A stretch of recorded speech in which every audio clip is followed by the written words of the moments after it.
Placing youth and marriage side by side is always a very interesting conversation. Now, whether we're talking about age, readiness, ideology, you name it, youth and marriage, as well as relationship, is a complex and multi-faceted topic. Now, while studies have shown that people are tending to delay marriage until later in life, there are still many young people who choose to get married at a relatively young age. I mean, recently we just saw two 21-year-old beautiful boy and girl getting married, and they are devoted to each other. But sometimes the pressure that comes from family, friends, society, or even social media make it harder.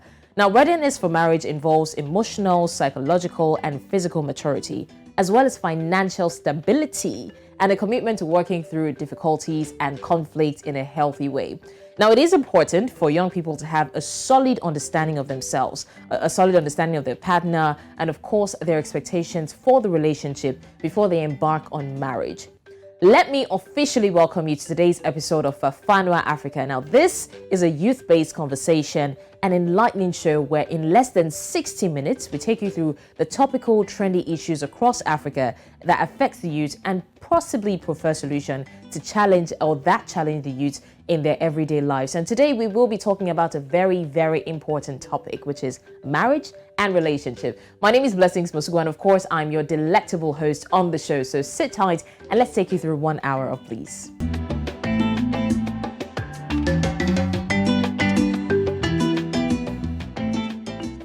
All right, we're back again. Now, while there is no one-size-fits-all answer to the question of when someone is ready for marriage or when someone should get married, there are some general indicators that can help. Now, these may include having a stable job, like I said, financial stability, being emotionally and mentally mature, having open and honest communication with one's partner, and having a strong support system to turn to in difficult times. It is important for young people to take the time to assess their own readiness for marriage and to seek support and guidance from the trusted families and friends if needed. Mind you, we're not just going to base this conversation on marriage alone. Like I said, we're also going to be looking at relationships because that's what's hot now. That's what's trending. We're hearing a lot of God went, God, am I a stick? Am I a broom? Am I this? Am I that? So we're going to address that on this show today. Like I said earlier, I am Blessings Mosogu, and today I am joined by experts in this field. So I'm not just talking to rookies. I'm talking to marriage experts, relationship experts. So you know that you're getting value for your time. Joining me on this conversation today, I have the honor of introducing, first of all, Earl Alright, a marriage therapist and family law lawyer. Thank you so much, Earl Alright, for joining us. His name is Alright. Thank you, Blessings, for having me. Is it all right if I call you Alright? Yes, please. Okay, all right, that's fine. Okay, so we also have joining us Esther Solarin, marriage and relationship counselor. Thank you so much. You look beautiful, by the way. Thank you. So yes, she is. Like I said, I'm joined by experts, so you know that we didn't come here to joke. And finally, last but not the least, I'm joined by Wemimo Adewunmi, a media communications and strategy consultant. Thank you, Wemimo, for joining us. You look gorgeous, by the way. Thank you. Thank you. Nice to be here. It's great to have you.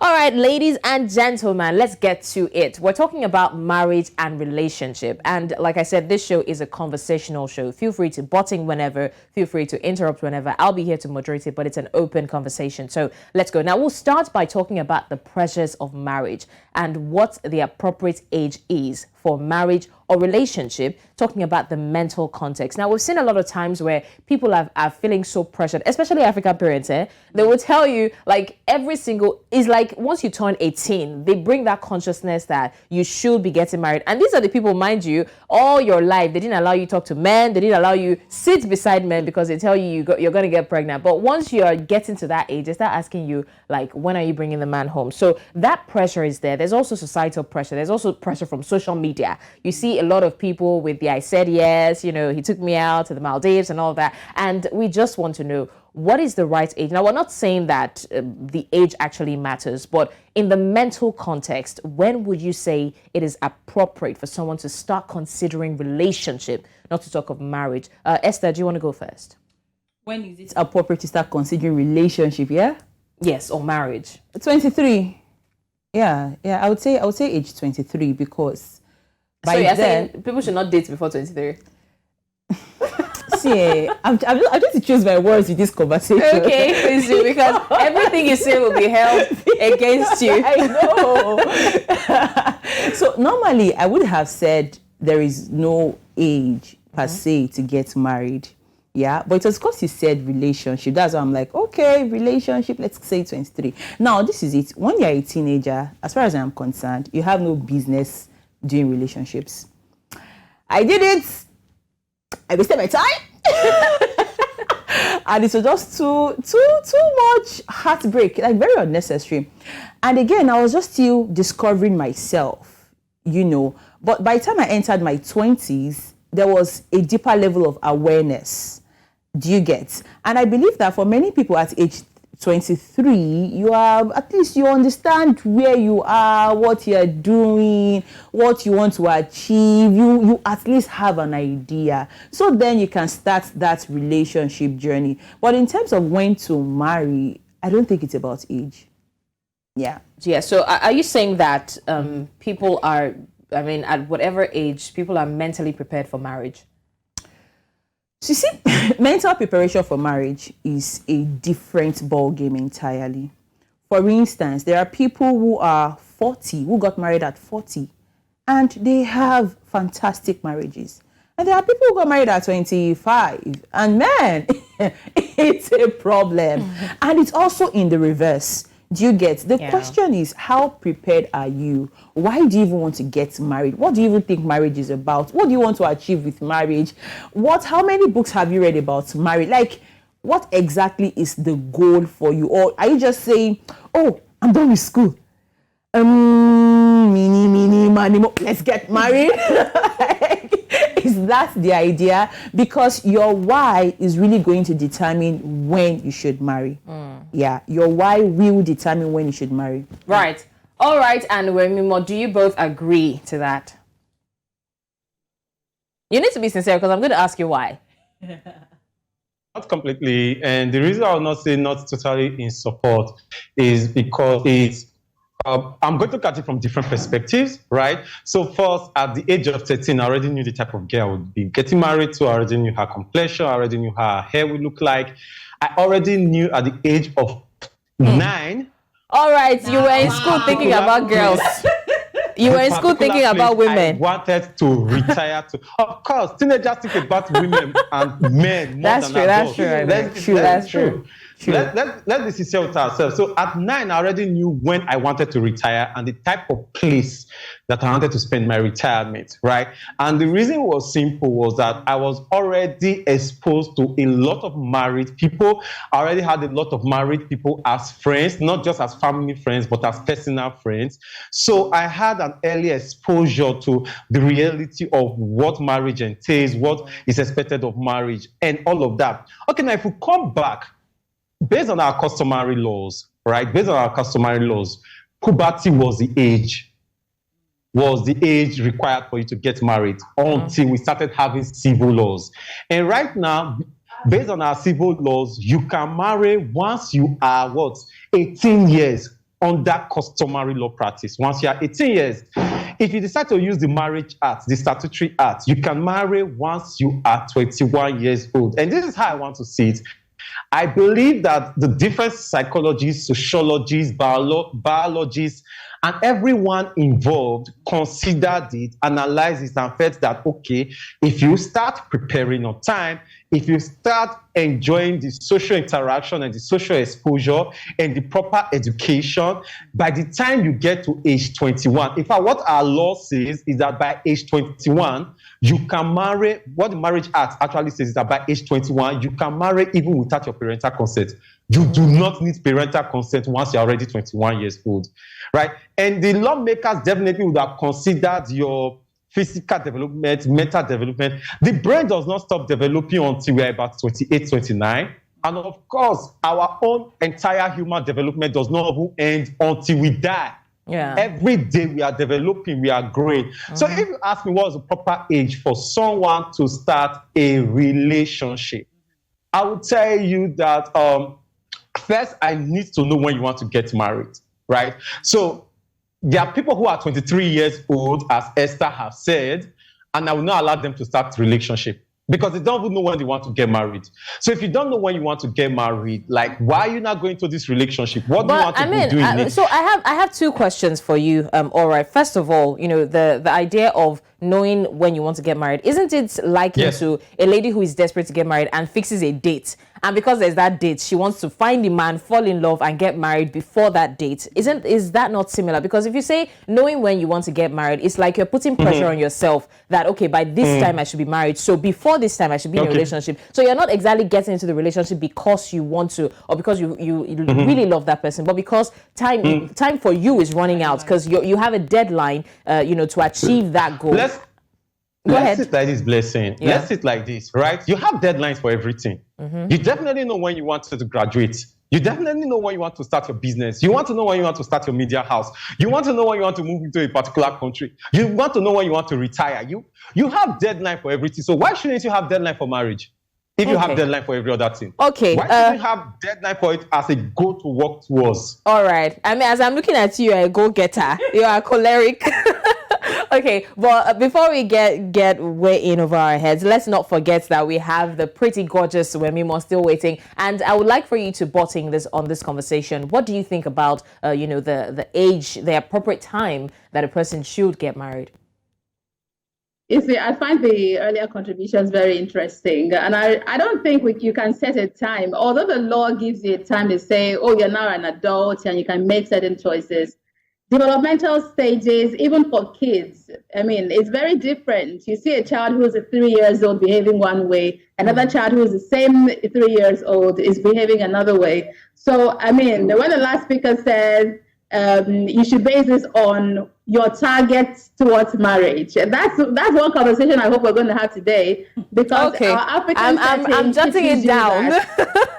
Relationships must lead to marriage. So you are thinking every relationship is, the goal is marriage. So the pressure is on to say, what are we? We are pencils in the hands of God, because everyone is moving towards a deadline, a timeline, a goal. I think that relationships should be more free. We should approach this in a freer way, by saying that, love happens to the heart. And if you've seen teenagers fall in love, even you go fear. That's just the truth. And I find some people say, teenagers they don't know what love is. Love is an emotion. And when you feel it towards someone, you know there's something special about this person. Now, you certainly need, as teenagers and post-teens, that's 19, I still think 20-ish, that's still post-teen in my assessment. You still need a lot of mentoring, a lot of chaperoning, a lot of guidance, around relationships, because they're matters of the heart. And I really do not recommend that you get your heart broken too many times in one lifetime. So is there a time to start a relationship? I believe that teenagers start relationships, but they should be under the strict guidance of their parents. For instance, I will not tell a teenager who tells me, I feel like I'm in love with my classmate. And I'll say, no, you can't ever. I mean, do you regulate the matters of the heart? You guide them, but you don't. But let's face it, that's what's happening in Africa. That's what's happening now. Your parents will not even hear it that you want to do. In fact, be 23. Yeah, but it's happening. The parents are trying to put the stick on them, but the kids are doing that behind the doors. So we have to accept that the heart yearns for what it yearns for. Sometimes these things happen. I would, as much as possible, ask them to focus more on friendships, on nurturing healthy friendships.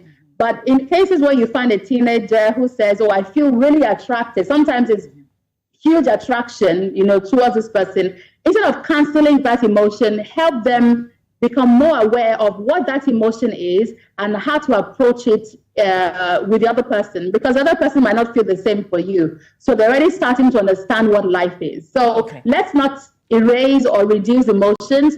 Let's attend to them as appropriate, identify them and nurture them. Then you find healthier marriages at the end of the day. Okay. I wanted to go back to something that All Right mentioned, when he was saying that at a certain age, you already knew the kind of person wanted to marry, her complexion and everything. And that makes me wonder, don't you think, All Right, that preferences do change? I mean, at a certain age, you have because I've seen people who, when they were growing up, all they wanted was a light-skinned lady, and now they can't even stand light-skinned ladies. There are people who always wanted dark-skinned ladies, the tall, skinny ones, but now it's like the fleshy ones are doing it for them. So don't you agree that preferences do change? Yes, the thing about it is that preferences do change because, okay, my dating history now that I'm married, I did date someone who wasn't on the tall side and who was in dark complexion. Well, the dark complexion is my preference. But then the other qualities that I wanted, the 4 things that still defined the personality, the character, and the nature of who my wife would be, were still present in her. So she may not have had the height and the complexion, but she still matched the personality, right? And then we should look at it again. When we are talking about teenagers, what are we talking about? Like, if a 17-year-old and 18-year-old can choose who he or she wants to be in life, like you can choose at 16 that in this life, or at 15, I want to be a doctor, I want to be a lawyer, I want to be a technician or an IT person. Why can't you also at that age decide on who you can marry and who you want to marry? It means that we are not raising our teenagers properly. That's just the truth. Because if my grandmother married at the age of 16, and we had many people who married at younger ages years back, and their marriages worked, and it is their marriages we are trying to use to rate today's marriages, to ask why are today's marriages failing, right? Then something is wrong. We are not raising our kids properly. We are not raising them with the mindset that they are going to be married. And this is it, ma'am. The life expectancy of an average Nigeria is 45 years old. When do you want to get married? 35? Have we answered that question? Like, yes, the average age expectancy of a Nigerian woman is 50 years to 55 years old. When do we want her to get married? At 30? So the question now becomes like, what are we doing? So at 45, you are saying that his first child will just be only about 8 years old, 9 years old, and he's already dying. The child is not growing without a father, because I'm using a general life expectancy. So what are we doing? Why is it that before now, 13 years old, 14 years old, 15 years old, 16 years old can get married, and today we are saying 23 years old, 25 years old cannot get married? How are we raising them? It means that there's something wrong with us as a community. There's something wrong with us as parents. There's something wrong with us as 17. That for somebody who has lived 18 years on life, not to be able to define and to determine what he actually wants of another person. Something is wrong with us, not them, with us. Okay. If at the age of 20, this person cannot say, this is who I'm looking for, this is who I want to spend the rest of my life with, then it falls back to us, not them. What are we modeling to them? How are we raising them? What are we teaching them? What are we training them? And that's just how I look at it. So if at 15, 16, they can make life decisions, they can choose their religion. Many of them are giving their life to Christ. Many of them are swearing to the Quran. Many of them are swearing to one tradition or the other. They can make decisions for their life about their career path. They can make decisions for their life regarding every other thing. But when it comes to marriage, we say they are not yet mature. All right. The problem is not them. It is all us. Right. Okay. All right. All right. All right. Please hold that thought. Okay. We're going to take Vox Pops now. We want to see this is a youth-based program, and it focuses on the youth. So we want to see what the youth have to say about this topic. Before we do that, we'll still continue the conversation, but just bear in mind that a time will come that we'll see what the youth are going to say about this topic. But before then, I would also like to pick from what Alright said, and I'm going to ask Esther about it, right? Now, talking about the idea that marriage is an accomplishment or marriage is an achievement. Now, this is a challenge that a lot of women especially have faced, right? For the men, especially in this part of the world, I don't know about the others, but for the men, it's imminent. When you see a man who is riding a nice car, has a beautiful home, has a beautiful job, you assume or you just conclude that he's doing fantastically well.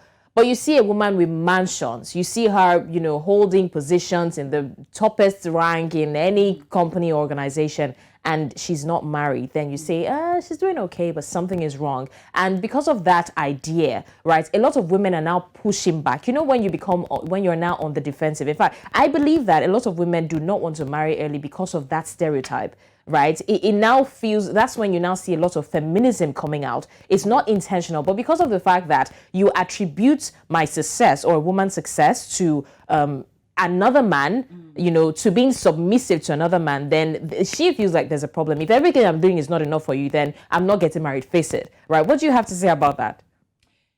For me, right? Yes, for you. It's a big problem. It's a societal issue, and unfortunately, it is what it is. And that is why, for me personally, I like to talk to singles and to encourage them to live a fulfilled life, whatever that means to them. So when you say marriage is an achievement, funny enough, there was a time I said that. Yes, there was a time I said that. But in retrospect, I'm like, was it really an achievement? Yeah, it was a good thing. It is a good thing. I am still married and I enjoy my marriage, but was it the ultimate? Did it define my life? So does that mean without marriage, I am not good enough? I am not worthy enough? You know, so whether you want to say marriage is an achievement or not, that is your personal preference. The point is this: you have a right to live a fulfilled life, whether you are married or not. Marriage is just a beautiful addition to our lives. Yeah. Okay, thank you for that. Okay, now it's time for us to check out what the youth are saying about marriage, and we'll be coming back to talk about this. So, all right, and Wemimo, get ready to put in your own input on this particular question. But for now, let's look at what the youth have to say about marriage.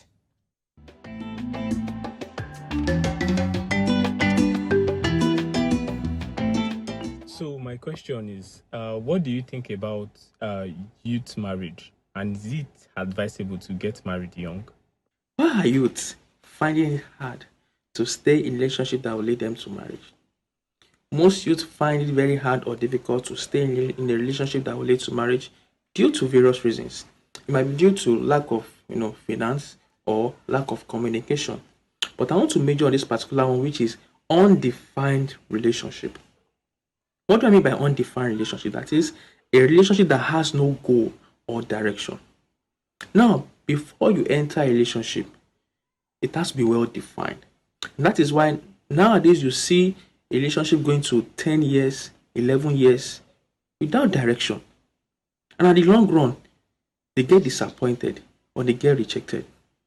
So I will encourage, before you enter a relationship, get to know where the relationship is leading to. Whether to marriage. If it's to marriage, all your communications will tend towards the purpose of the relationship. And that's why I will encourage mostly ladies, don't be pressured when it comes to relationship. Because I won't lie to you, guys tend to take advantage. Most guys, to be precise, get to take advantage of ladies. And once they can get what they want, they get to reject or they get to give one or two excuses for not continuing the relationship. And that is why you have to be wise enough, to open up and ask. I don't see anything wrong in youth marriages. I don't feel say it is bad. Yeah, because last, there's no time like the right time. And if you don't actually get the necessary things in place, yeah, I don't say everything will feel perfect, but at the same time, you get necessary things you're supposed to be in place. And if you don't actually get those things in place, and you don't actually find the person where you love and you could spend the rest of your life with, the question is why the wait? So yes, I don't see anything bad in youth marriages. And me personally, if you say I don't actually put everything in place, I don't be married by now. So yeah, there's nothing bad, and I feel it's good. The earlier the better. Make sure I enjoy on our youthful, vibes. Go to a lot of courts these days, and the cases you keep seeing or hearing is divorce cases. Now, people might ask, these people getting divorced, going in and coming out, were they not prepared? Did they not plan ahead? Now, I want to ask, is there anyone that is fully prepared, fully ready for marriage? Because now you say when you get into marriage, it to be all rosy. You plan for this and end up seeing this, a different thing when you get married. Yeah. And then again, if there is another thing we are going to talk about that is a reason why people are scared of getting married is the high rate of divorce cases and domestic violence. You see, it is now infamous to hear about domestic abuse. People are dying. They are getting married to die. This is like one of the easiest way to die now. You see a lot of cases where the man dies because of the abusive wife, or the woman die. You get? So, like, marriage is really scary these days. People are saying, why go in when I will go out? Or why go in when I might not even come out alive? So, marriage.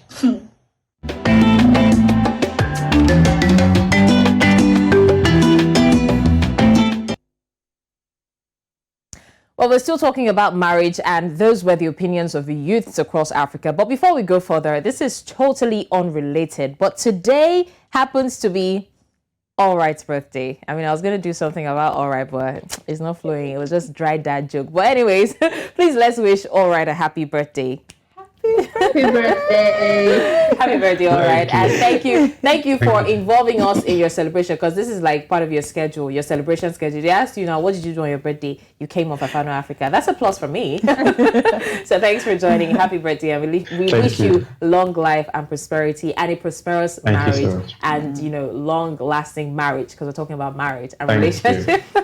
But anyways, okay, let's go back to our marriage conversation, right? And don't forget, we're also still talking about relationships before the marriage. Now, before we checked out the Vox Pop, we're talking about marriage being an accomplishment, or being seen as an accomplishment in this society. And I would like for you both to put in your opinion. So, All Right, if you want to go first. That's fine. I agree that marriage is an accomplishment, because I planned to marry and I achieved that goal. I planned to marry the type of woman that I wanted and I achieved that goal. So for me, it's an accomplishment, right? I know people have said, there are people who come up and they say that, oh, it's not an accomplishment until the marriage has ended. That is until you have died. That's when you can rate if your marriage is successful or not. I do not see it as such. Right, I knew what took me to get married. My intention originally was to get married at 24, 25. I ended up not getting married until I was 30. Right now, if you tell me that was not an accomplishment, what you're saying is that you are belittling every effort that I put in to be able to find the right person to marry and to marry that person. Because it's one thing to find the right person. It's another thing for that person to agree to marry you. And it is yet another thing for you to now marry the person. So if I was able to achieve that goal, then it is an accomplishment for me. I don't, every day now becomes a further accomplishment. So after I've married her, and I have the responsibility to ensure that, oh, this marriage succeeds, so it is till death do we part. And I have another responsibility, another goal to say, oh, we are able to parent our children properly and achieve this for our children. I now come up with another goal to say, by so and so time, we should have been able to have built this kind of life for ourselves, this kind of prosperity for our name, right? So those are ancillary, those are subsequent achievements that I want to achieve. But my desire to marry the type of woman I wanted to marry, that desire that started at the age of 13, and I followed it all through, and I lived my life, and I made the right choices to ensure that I achieved that goal. And I finally achieved the goal at the age of 30, which was 5 to 6 years after the deadline after the goal, right? The deadline that I give to myself. If somebody comes and tells me that it's not an achievement, I will say that you are belittling my efforts. You are belittling my work. Right, I see that. But very quickly, I would also like to ask you, All Right, do you see how unfair it might be that you probably were not put under so much pressure, right? And for you, marriage for you was part of your own, personal goals, not societal goals, not the goals that the society is setting for you. But for women, marriage is, it is a personal goal, but it's more of a societal goal. And that's why a woman can achieve all that there is in the world and still be incomplete to people because she's not married. Do you now see how that can seem a little bit partial? Well, let's look at it this way. If you ask all the guys out there who are 28 years old and above, ask all the single guys out there who are 28 years old and above. Trust me, their family, their friends are also asking them about marriage. It may not be in the same mode and in the same manner that ladies are asked the question, but women, we also get to answer that question. Everybody still wanted to know, when are you going to get married? And so that's why you see here guys saying, when I make money, when I hold back, when I hammer. Yeah. Right? Guys here also come with all those answers. We answer those questions every day. And there's a reason why society will put pressure on you. See, we are not independent. We are not of ourselves. We are an extension of our parents. We are an extension of our family. We are an extension of our community. The continuation of our genetic line, the continuation of our race, the continuation of our species rests on every one of us. So it becomes a communal responsibility to ask, when are you going to procreate to ensure that we continue? But Wemimo, do you think that question is necessary? I mean, it's the same way, and it's like, because biological clock counts. Right. Biological clock counts. Okay, but I mean, this is the same. It is a never-ending pressure, right? In the society, when a child is born, they can't wait for you to take your first step. You take your first step, they can't wait for you to graduate. You go to school, they can't wait for you to do this. You get a job, they can't wait for you. You get married, and then they're now counting down to 9 months for you. And then you have a child, they're waiting for the next one. So it's a never-ending circle. Are these questions really necessary, Wemimo? Well, I hope you can hear me, because it looks... Yes, we can. Well, we could. Okay, we can. Okay, it's breaking. Until you live in Western countries like the very cold heart of Germany, we would not appreciate what we have in Africa. You see, like Alright, problem with the communal living, the concern that we show, everyone within our community to say, all right, when are you getting married? About men also facing pressure. I didn't really think much about that. I asked men, do you also feel pressure? To themselves, Oga, go sit down, you never marry, you don't know what to talk. Until you marry, then you know what is going on. So they do have their own set of pressure. But I'd like to address something you said earlier about, societal pressure feminists. So I'm a feminist, and I think that we misinterpret or the meaning of feminism, and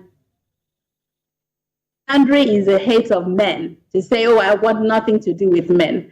Feminist is to say that I have equal rights to achieve my goals and desires. And certainly, yes, marriage could, we have for some people, marriage is important. Marriage was important to me as a young person to get married, right? Growth and extensions. Marriage was a fundamental and a crucial part of not just extending our society, of also continuing a lineage, which is why you'll find family members, who doesn't have a child, everybody's rallying around. Yeah, it's some kind of cold heart of Europe. You will know that what we have is or people who don't even care about what's going on with you. So people can decide, and I think, like I said earlier, we should focus on raising young, right from childhood, to ensure that people understand their being. I'm quick to emphasize the importance of true identity, understanding your identity and your being. Who am I? A lot of adults cannot even answer that question. So that's why is that breakup. Because number one, you don't even know who you are. You are in a process of growth. Assume that you are a fully complete being coming together with another fully complete being to make something that does not grow. That does not happen. I have evolved. I'm not the same person I was 10 years ago.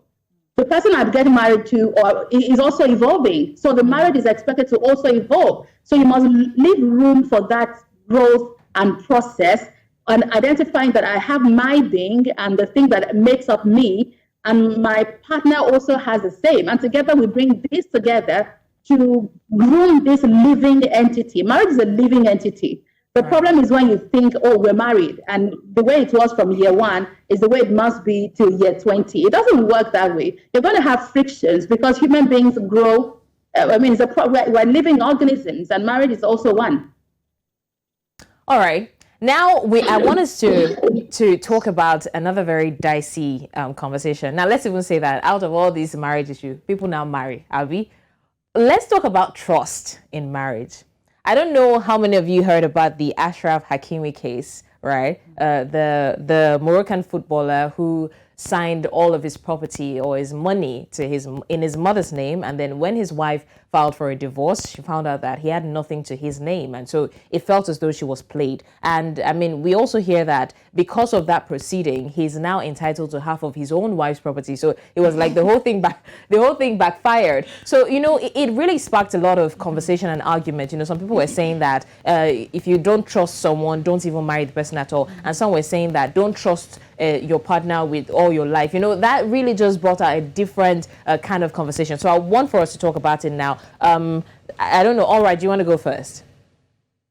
The thing about trust and the rest, we should not just look at it as a marriage problem. We should look at it as a life's problem generally. How many of you can trust your parents with your life? How many of you can trust your siblings with your life? Right? Let's not look at it as marriage and spouses. The moral decadness, the level of moral decadness and the loss of ethics and value and the breakdown of our value system of our communities is so high that it now affects every other aspect of our life. Like, how do you want individuals to be trustworthy when you see the type of people who they are voting to be their leaders, when you see the type of people who are their religious leaders, when you see the type of people who are their traditional leaders, when you see the kind of parents that they have?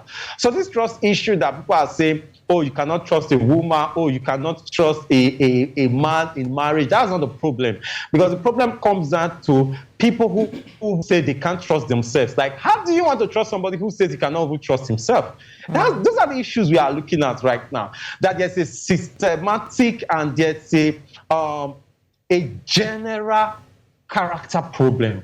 There's a problem regarding our values, regarding our ethics, regarding our morality, regarding our character as a people, not necessarily as an individual. What marriage is just doing is that marriage is becoming that mirror reflecting to us the reality, the state of our lives. So if you cannot trust, we are having a situation as a lawyer. I've seen situations where people give their siblings money to build houses for them or to get a property for them, and people are being defrauded by their siblings. People are being defrauded by their parents. People are being ruined by their kinsmen, by their family members, by their politicians, by their religious leaders, by their traditional leaders. How do you want them to not trust a spouse? Right? So the problem is not marriage. Let's not see it as marriage being the problem. Let's see it as our general issue. Are you trustworthy? How many people in your office right now are trustworthy? How many people in your family are trustworthy? How many people in your neighborhood, in your church are trustworthy? So why do you now want me to automatically start trusting my spouse when all the people around me are naturally not trustworthy? That's where the issue lies. Well, I mean, would you, and I'm not saying not to trust your mom, but would you rather trust your mother with your property than your wife? I mean, would you trust your mother to take care of your wife with your property, or would you trust your wife to take care of your mother with your property? Which one is it? Would you say that he did the right thing? The thing about it is that trust is earned. Trust is not something we gift to people, right? I try to recommend that people trust their spouses. However, at the end of the day, bottom line of it is that trust is earned. It's not something that you give to people. If you are looking at Hakimi's case, for example, not everybody trusts their mother with their money. I know many clients, I have many clients who don't trust their mom with their money. And many of us have African mothers that borrowed money from us, and today they have not paid. Rather because they carried us in their womb for 9 months. Exactly. So it does a trust. Hakimi could trust the mother And it did not start from the marriage. It started from his life growing up. He possibly, the way I see it is that he has bad financial intelligence. He's bad with handling monies. He knew his mother was good with that. And right from time, he trusted his mother with his finances, and his life became better. His financial choices became better. His financial decisions became better. The only problem I'm seeing is that by the time he got married, he did not transfer that trust to his wife. No, it was not when he married that he started it with his mom. We must understand that. It was not distrust for his wife that made him to start it with his mom. It was distrust with himself, with his managers, with the system that made him to find a resource to find safety in his mom. And so by the time he was getting married, he did not find any reason to move that trust and to move that estate from his mom to his wife. So the question is that, did his wife present herself to be trustworthy, to be as trustworthy as his mom, for him to transfer that part of his life to his mom? Because he did not give it to his manager, he did not give it to himself, he did not give it to any person, he gave it to his mom for safety. Right. Now he's getting married to another person. Did this person prove herself to be trustworthy enough for him to transfer it to her? Okay. He could not have transferred it to himself because he knew himself that himself was bad with money. He couldn't trust himself. So, but did she present herself to be trustworthy to transfer it? Well, okay, so we're still talking about trust, but first of all, I think Esther wants to address an issue. Esther, over to you. Okay, so I remember we were talking earlier, we said something about pressure from society and family. And I feel the end of that conversation sounded like it is endorsed. Please, no. Stop pressuring single people. Yes, we get you love us, but please stop it. I'm using all the microphone I have here. Please. Should I add mine? Yes, please do. No, because if you feel that, oh, I love you, so I have the right to constantly ask you, pressure you. People are depressed because of these questions. People marry wrongly because of this question. So it is wrong. Yes, ask questions, yeah, but please ask from the place of love. Ask respectfully. Respect the boundaries of people.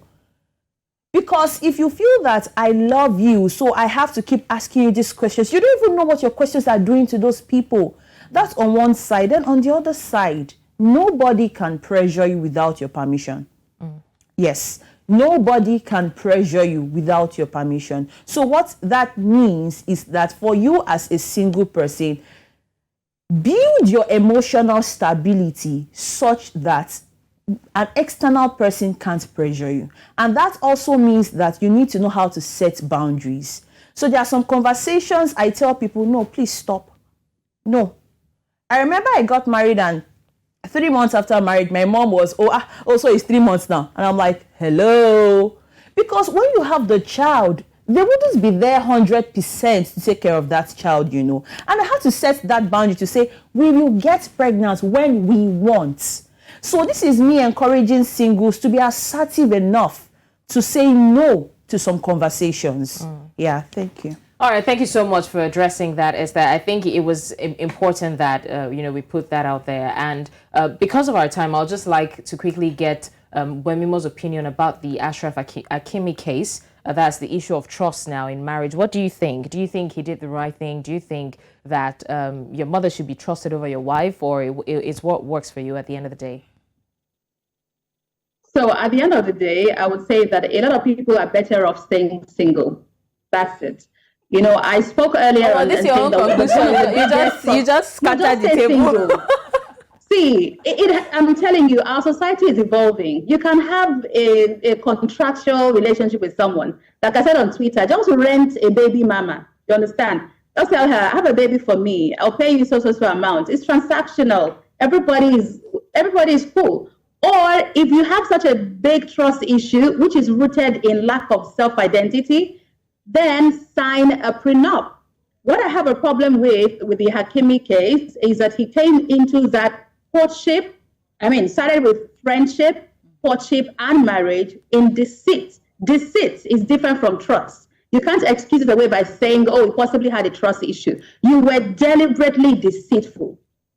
Because if you had your money with someone else, if marriage means that it's a merge of beings, and Chris always also point out that you must understand your being, your true identity, yourself.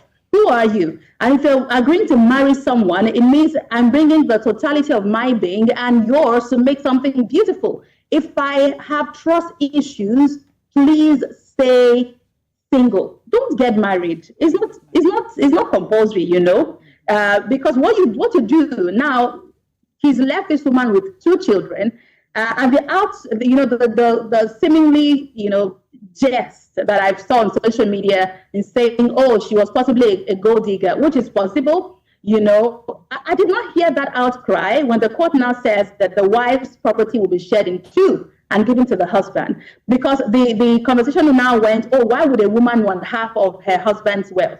Oh, now, why does he want to take half of her wealth? Yeah. Do you see what I'm saying? I mean, So you can't tell me, oh, it's because I don't know if you're going to steal my money, so I moved it out. But now you're open to taking half of hers. You're a thief. You're a thief. You're a deliberate, simple and sure. I really like how Wemimo is attacking this issue straight off. We may be getting something wrong. Okay. Did not very quickly, please. He did not do that in marriage. It has been his lifestyle long before he even met this woman. He should have pointed it out to his wife. That's the case. In marriage, there is something called openness. You cannot open, stay single. And does not know if you can't stay open to your spouse, stay unmarried. Right. All right, so what are you guys talking about? As the judge of this show, I am glad to announce to you that this is now going to be a 2-part series, because we're not just going to end it like this. So I am declaring that we're having 3 of you back again next week to conclude this. But so far, so good. Thank you so much for your opinions. And we're going to put this out there to also get people's comments. Come next week, I'm going to be reading comments on social media so that we can also get people's input on this matter. But please, all of you, hold these thoughts, because we need to finalize on this conversation. But for now, I would just like to say a very big thank you to my guests. First of all, I'd like to thank Earl Alright, a marriage therapist and family law lawyer, who is so passionate about this topic, as I can see. Thank you, Earl, for joining us. And also we have Esther Solarin, marriage and relationship counselor with a beautiful smile. Thank you so much, Esther, for joining us. It's a pleasure having you. And also we have Wemimo Adewunmi. Apologies, I called you Adewunmi earlier, but I'm a Yoruba girl, so Adewunmi. I understand the meaning of both.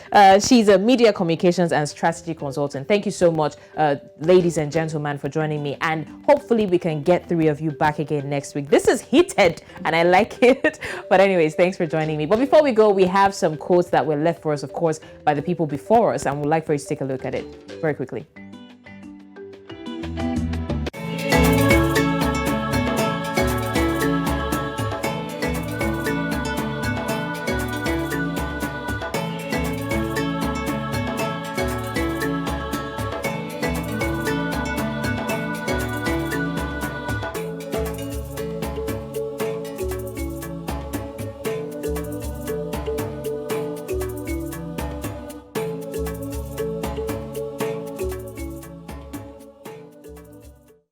All right, there you have it. I'm not going to talk too much because my guests have done justice to it, but watch out for the next episode of this, because it's going to be a continuation of part 2 of the marriage and relationship conversation. And if you really are interested in this conversation, then tune in. Also drop your comments on social media. We would like to discuss it next week. Come next week, we'll be here same time. My name is Blessings Mosogu. Thanks for joining us.